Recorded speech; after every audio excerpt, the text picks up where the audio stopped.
Now, I know what most of you are thinking. Based on the title of this video, you're like, how could you say something so stupid as that the post position doesn't matter in the Kentucky Derby? I'm going to tell you why I believe that, um, after having seen several dozens of Kentucky Derbies and ridden in probably 60, 70 Kentucky Derbies in Gallop Racer. I'm going to tell you why the post position is not that important. It's almost irrelevant, in my opinion. Here's why. There's pretty much four kinds of horses you're essentially going to get. You're going to get, it may be kind of a fifth. You're going to get horses that insist on being on the lead. All right. Not always going to get it, but they're really going to fight for it every race.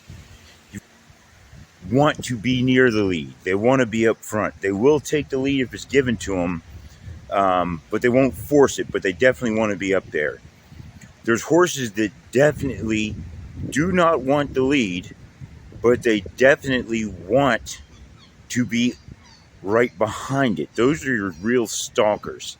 There are not a lot of horses that are true stalkers. A lot of them that like to get out of the gate fast will take the lead if it's given to them. Very few of them prefer to track another horse. Then you've got the horses that are just going to come out of the gate and try to run late.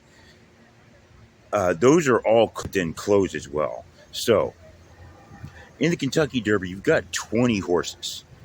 These horses that like to get up front, they're not going to have any trouble getting up front.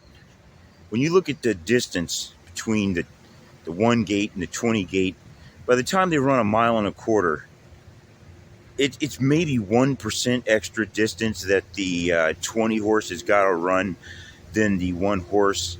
And that's if everything goes perfect, which is like not going to happen.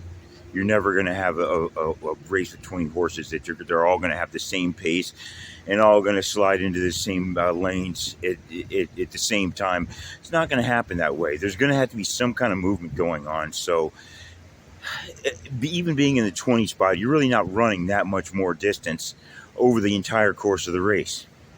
Now, as I said, if you like to get up front, you're not going to have much trouble doing that. They're going to run fast in this race. It's 10 furlongs. They're going to do the first opening half mile much faster than any other 10 furlong race pretty much in the world. That's the way they run the Kentucky Derby. It's always been run that way. I don't think this year or any other year is really going to be different because of the way the race is put together. You're going to have horses that take off for the lead essentially too fast for what a 10 furlong race should be. So if you want to get up there, you're not going to have too much trouble. If you're mid-pack, your work is done midway through to the final stretch of the race. That's where the jockey's got to do his work anyway. It's not any different in the Kentucky Derby. You want to find a good lane, and then you want to start moving when it's time to move, which the difficulty in that comes in there being 20 horses, not necessarily in what post position you came out of. So then you look at your closers. Once again, your closers, if you're looking at a horse that's not going to break well, looking to close in the Kentucky Derby, you've got to do one of two things. You've got to go wide, or you've got to sneak in and steal the rail. The rail opens up kind of just based on physics, based on due to the way that the force guide horse is out. If you're going to run late anyway, then you can do a lot of chilling in the beginning of the race. And even if you come out of the 20 slot, you can slide over in that first turn and you can grab the rail.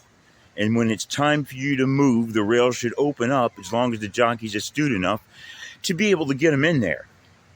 So if you're looking to close, it's going to be more about getting the rail. Now, if he sees that the rail is not available, it's not going to be available, then he's still got plenty of time to move his horse to an outside lane to make that move. Once again, much more to do with the fact that there's 20 horses running in the race and not as much to do with which post position you came out of.